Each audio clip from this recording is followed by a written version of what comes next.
Ito yung munggo na may ampalaya. Ha? Hindi ko kasi masarap daw. Siyempre, sao, may baboy. Oo. Ito naman, kahit ano na lang sahog mo eh. Yan o, yung bunga ng ampalaya, napakaliit. Yung pala yan, maganda yan sa akin sa dugo.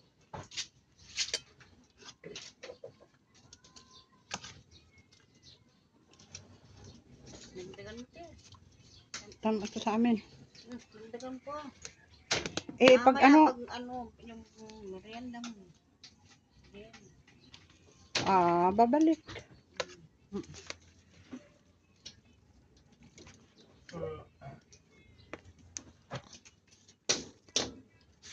I-zoom mo dito. Yan ang munggo, hinahaluan ng ampalayan na dahon. Kakain na nga. Kain na tayo. Doon tayo kumain. Kumakain ka nito?